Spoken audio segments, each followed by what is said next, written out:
America অবাক হয়ে গেছে।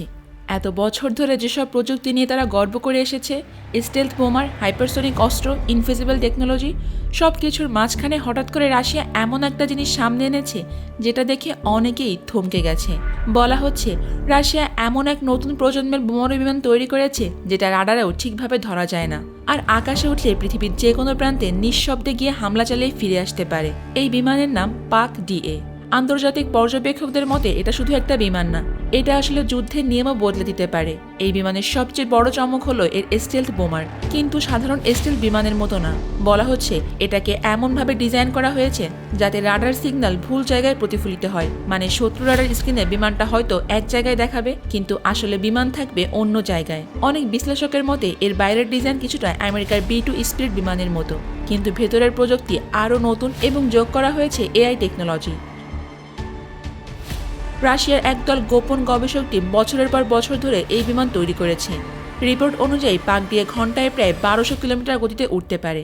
এটা সুপারসনিক বিমান না, কিন্তু এটা সব থেকে কম শব্দ করে উঠতে পারে। আর এখানেই রয়েছে আসল রহস্য, কারণ যত কম শব্দ হবে, যত কম শকওয়েভ তৈরি হবে, তত কম রাডার সিগন্যাল তৈরি হবে, আর তত বেশি এটা অদৃশ্য থেকে যাবে। তাই এই বিমানকে এমনভাবে বানানো হয়েছে যাতে আকাশে উঠলে খুব শব্দ কম হয়।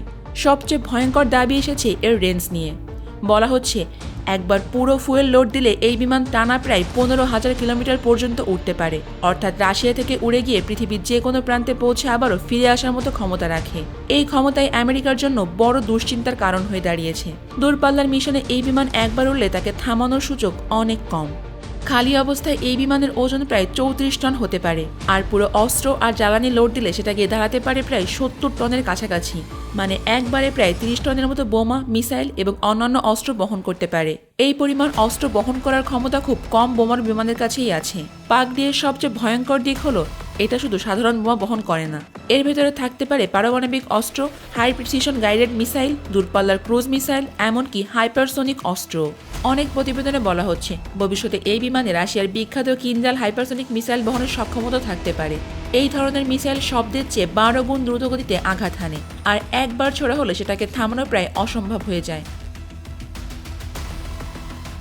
কিন্তু এই বিমান শুধু অস্ত্র বহনের জন্যই ভয়ঙ্কর না। অনেক বিশেষজ্ঞরা বলছেন পাক-ডিএ নিজেই একটা উড়ন্ত ইলেকট্রনিক ওয়্যারফেয়ার সেন্টারের মতো কাজ করতে পারে। এর ভেতরে এমন সিস্টেম আছে যা শত্রুর রাডার জ্যাম করে দিতে পারে, যোগাযোগ ব্যবস্থা নষ্ট করে দিতে পারে, এমনকি কয়েক কিলোমিটারের ভেতরে সকল সিগন্যাল জ্যামও করে দিতে পারে।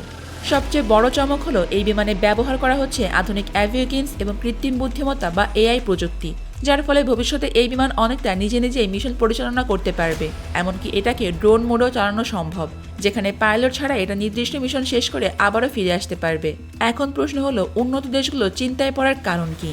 কারণ এয়ার ডিফেন্স সিস্টেমের বড় অংশ নির্ভর করে রাডার ট্র্যাকিং এবং আগাম সতর্কতার ওপর।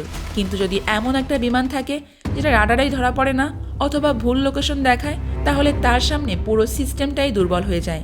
আমেরিকার কাছে B-2 এর মতো স্টেলথ বোমারু বিমান থাকলেও পাক-ডিএকে অনেকে একেবারে ভিন্ন ধাঁচের বিমান হিসেবে দেখছে। অনেক বিশ্লেষকদের মতে যদি পাক-ডিএ একবার আকাশে ওঠে, তাহলে সেটাকে মাঝপথে থামানো প্রায় দুঃস্বপ্নের মতো হয়ে যাবে, কারণ এটাকে ট্র্যাক করাই কঠিন, আর তাই টার্গেট করা তো আরও কঠিন।